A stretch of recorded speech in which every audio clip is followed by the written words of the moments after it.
आज्ञा का पालन करते और कोई नहीं करते। जो पिता की आज्ञा का पालन करते हैं, पिता उनको चाबी दे देते, दुनिया का सब कुछ जो उसके पास है सब दे देते। जो पिता की आज्ञा का पालन नहीं करते, पिता का उस पर भरोसा नहीं होता और भी पिता उन्हें शंका की दृष्टि से देखते रहते हैं और उन्हें चाबी नहीं देते।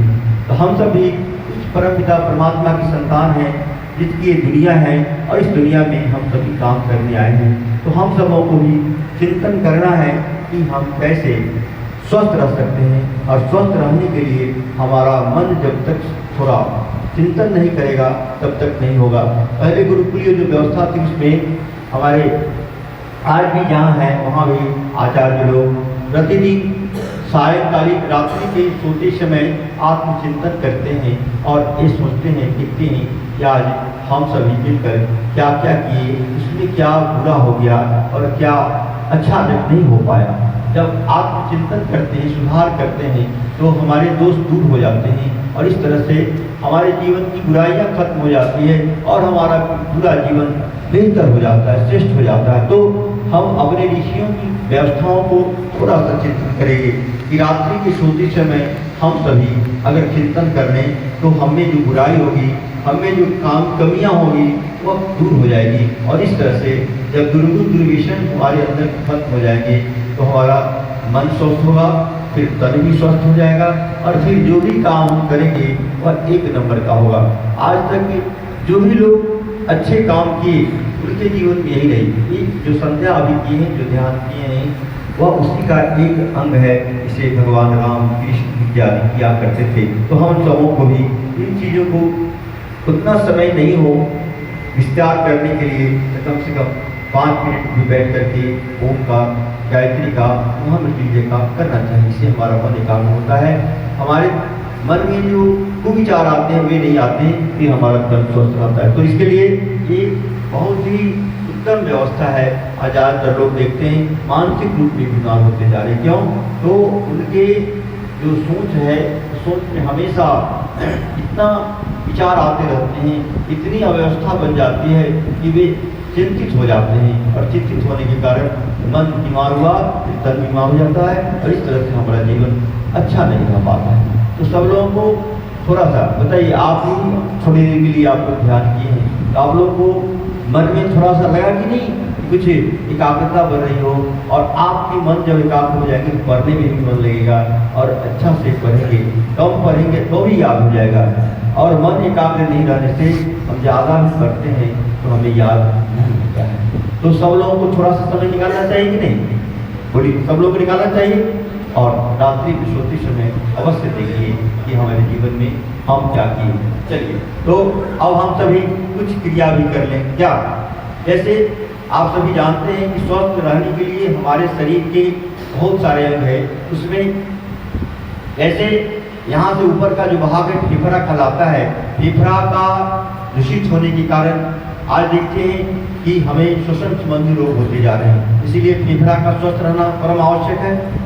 फिर यहाँ से नीचे का जो भाग है जो पेट कहलाता है, फिर इसके अस्वस्थ होने से इसमें जो टॉक्सिन जमा होते हैं इसके कारण पेट संबंधी रोग, गैस है, एसिडिटी, मोटापा, डायबिटीज इत्यादि अनेक रोग बढ़ते जा रहे हैं। तो इसको कैसे हम टॉक्सिन्स को निकाल सके, कैसे दूर कर सके। फिर यहाँ से ऊपर का जो भाग है जो गला कहलाता है, इसमें मस्तिष्क है और इसके क्रिया सही नहीं होने के कारण, विचार दूषित होने के कारण हमारे अनेक तरह के अवरोध आते हैं और इसके कारण मानसिक रोग आज बढ़ते जा रहे हैं। तो इसको ठीक रखना कम से कम हम सबों का परम कर्तव्य बनता है। तो हम सभी मिल करके सीधा होकर पहले बैठ जाए,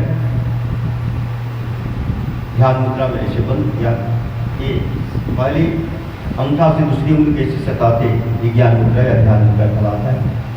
हम सभी मिल करके 3 बार पर पिता परमात्मा के मुख्य नाम ओम का स्मरण कर लेंगे।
तत्सवितुर्वरेण्यं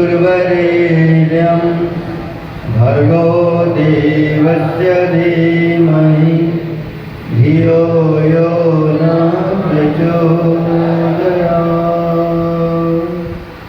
ओम शांति शांति शांति। आप धीरे से आंख पर हाथ चलाते हुए आंख को खोल देंगे।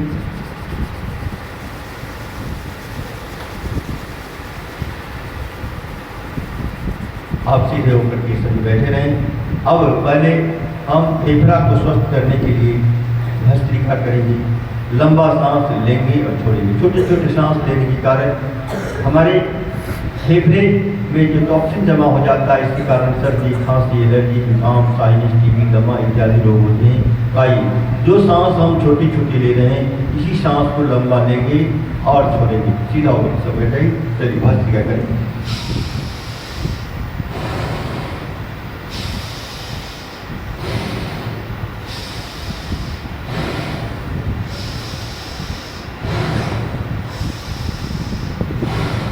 पूरा लंबा सांस लीजिए, पूरा सीना फैल जाए तो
धीरे धीरे सांस की गति को समाप्त करते हुए इस भस्त्रिका को विराम करेंगे। ये श्वसन संबंधी रोगों का शमन करता है और हम सबों को इसके करने का प्रयास करना चाहिए, क्योंकि छोटी छोटी सांसें लेने के कारण हमारे जो फेफड़े में जो सेल्स है जो वो एक्टिवेट नहीं होता और उसके कारण वह जो है अस्वस्थ हो जाता है, उसके छिद्र बंद हो जाते और फिर हमारे श्वसन संबंधी रोग हो जाते हैं। तो ये देखने में छोटा है लेकिन हमारे लिए बहुत उपयोगी है। इसीलिए हम सबों को इसको कम से कम ज़्यादा रोग हो तो रोग के हिसाब से इसको 10 मिनट, 15 मिनट, आधा घंटा, 1 घंटा, 2 घंटा, केवल श्वसन संबंधी रोग है तो केवल इसको करके हम अपने को स्वस्थ कर सकते हैं। लेकिन करना पड़ेगा, इसको दवा के रूप में मान ले, यह दवा है और बेहतर दवा है, प्राकृतिक दवा है। तो जिसको भी रोग है, रोग के हिसाब से आप योग प्रशिक्षक जो हमारे प्रशिक्षित हैं उनसे आप संपर्क करके अपने रोग से निदान पा सकते हैं, क्योंकि अस्थायी निदान योग के माध्यम से ही है। अब हम थोड़ा पैरों को क्रॉस हो जाइए, अब खोल लीजिए पैरों की जगह का थोड़ा कंजेस्टेड है, क्रॉस हो जाइए। ये तो आ जाइए, देखिए दोनों पैरों को इसे जो हम बैठे रहते हैं तो पैर में रक्त संचार की क्रिया शिथिल हो जाती है और इसके कारण हमारे पैर में झुंझुनी सा हो जाता है, हमारा पैर कुछ देर तक काम नहीं करता रहता। और फिर पैरों में जो जोड़ हैं उन जोड़ों में दर्द भी करने लगता है। हमारे बुजुर्गों को, हमारे बच्चे को नहीं, लेकिन जो बुजुर्ग हैं उनमें अधिकांश के जोड़ों में दर्द है, किसी घुटना में दर्द है, किसी के एड़ी में दर्द है, किसी के आगे पैर के अंगुलियों में दर्द है। तो हम सबों को कैसे अपने को बचा सकते हैं रोगों से, यह एक बड़ी समस्या बनी हुई है पूरी दुनिया के लिए, क्योंकि स्वास्थ्य हमारा सबसे बड़ा धन है, लेकिन इसी का हम ध्यान नहीं करते। हम सोचते हैं इसमें समय क्यों लगाने जाए, हम लोग सोचते हैं भाई और समय निकालें, तो लोग कहते हैं कि हम समय क्यों निकालें, समय नहीं है मेरे पास। तो जब तक ये स्वस्थ है, स्वास्थ्य काम कर रहा है, थोड़ा रोग भी है तो झेलते रहते हैं, लेकिन जब पूरा स्वस्थ हो जाते हैं तो सारे पैसे हमारे सारे धन हम उसमें लिप्त कर देते हैं, इसके बावजूद हम ठीक नहीं हो पाते। पहले जरूरी है कि हम सभी थोड़ा थोड़ा समय अपने शरीर के लिए निकालें, बाकी हमारा शरीर स्वस्थ होगा और हम जीवन काम में देख सकेंगे इस योग के माध्यम से। इसलिए आपका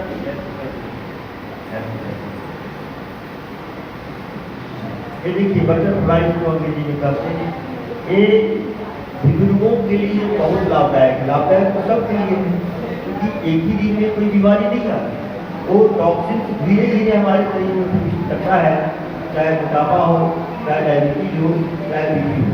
हमारे आहार के दूषित होने के कारण, हमारी जीवन शैली के दूषित होने के कारण हमारे शरीर में टॉक्सिन का जमावड़ा होता है, वो निकलता नहीं है और इस